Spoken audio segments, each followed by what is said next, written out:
तो अहम खबर दें, सेनेट ने इलेक्शन एक्ट तरमीमी बिल इत्तफाक राय से मंजूर कर लिया। सेनेट ने नैब तरमीमी बिल भी मंजूर कर लिया है। इस दौरान ऐवान में अपोजिशन की जानिब से शोर शराबा भी किया गया। सेनेट ने इलेक्शन एक्ट तरमीमी बिल इत्तफाक राय से मंजूर कर लिया है। इसकी डिटेल्स लेंगे नुमाइंदा जियो न्यूज़ नौशीन यूसुफ से। नौशीन, बताइए।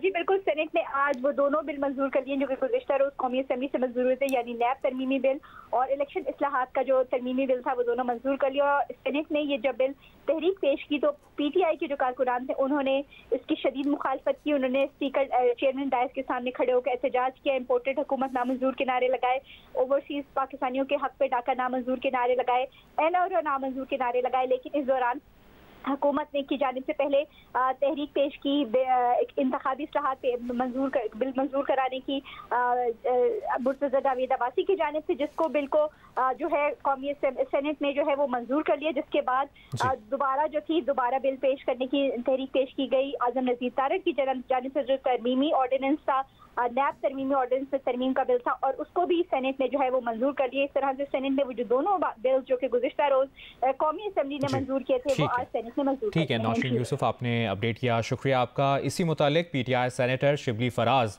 मीडिया से गुफ्तगू कर रहे हैं। कराची से लेकर खैबर तक हैं, उनको इन्होंने उनके बाहर जाने के बाद इन्होंने ये जो दो बिल लाए हैं जिसका कि आज पास हुए, उसमें हमारी पुरजोर मुखालिफत के बावजूद, जिसमें कि इन्होंने ईवीएम जो कि ये इंश्योर करती थी कि इस मुल्क में ट्रांसपेरेंट और क्रेडिबल इंतखाबात हों, उसका तो इन्होंने वो कर दिया, बिल्कुल बेड़ा गर्क कर दिया, क्योंकि ये चाहते नहीं है। ये पैदावार हैं उस जाली इलेक्शन की, उस धांधली ज़दा इलेक्शन की, जिसमें कि ये इतने अरसे तक ये करते आए हैं। इसलिए इन्होंने पहले दिन से ही ईवीएम को इस तरह से अपोज किया।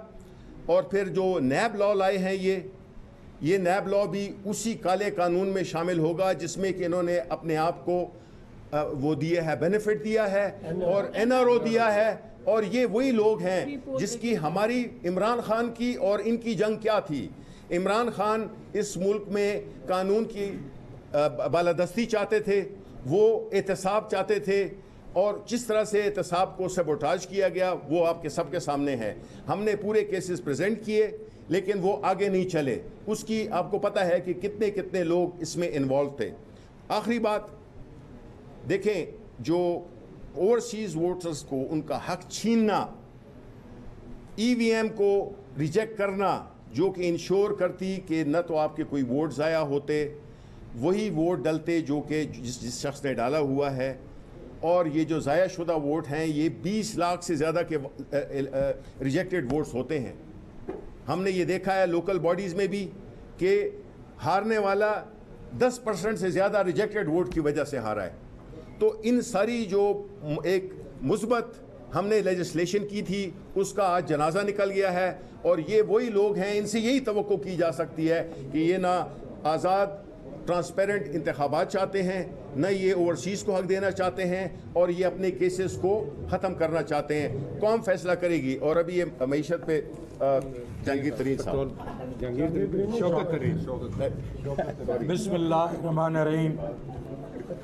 देखें जी, ये कुछ एक हफ़्ता पहले इनके अपने जो इदारा था जिसको पाकिस्तान ब्यूरो ऑफ स्टैटिस्टिक्स कहते हैं, उन्होंने कुछ आदाद व शुमार हमारी जो कारकर्दगी पर लेके आए वो, और उन्होंने कहा कि पिछले ये 2 सालों में मईशत में पिछले 20 साल में सबसे ज़्यादा तरक्की हुई, 5.74% में पिछले साल, और इस साल में 6%। और रिकॉर्ड एक्सपोर्ट्स हैं, रिकॉर्ड जो हैं क्रॉप्स हैं, रिकॉर्ड आपकी रेमिटेंसेस हैं। ये सारा कुछ तो उन्होंने छाप दिया। और उन्होंने ये भी कहा कि ये बात करते हैं कि बहुत बड़ा कर्जा हमने ख़त्म कर दिया, अब लेके आ गए, वो भी उन्होंने कह दिया वो गलत है। जिस तरह 64% आपका डेट टू जीडीपी था, इस वक्त भी 64% है। तो ये सारी चीज़ें करें, लेकिन एक सबसे बड़ा प्रॉब्लम था इस मुल्क में। वो प्रॉब्लम ये था कि इंटरनेशनल प्राइसेस जो थी, मतलब पेट्रोल की प्राइसेस थी, खुर्दनी तेल की प्राइसेस थी, कोयले की प्राइसेस थी, ये सारी बढ़ी हुई थी। उसकी वजह से ये इन्फ्लेशन हो रही थी, महंगाई हो रही थी, जिसको हम रोकने की कोशिश कर रहे थे।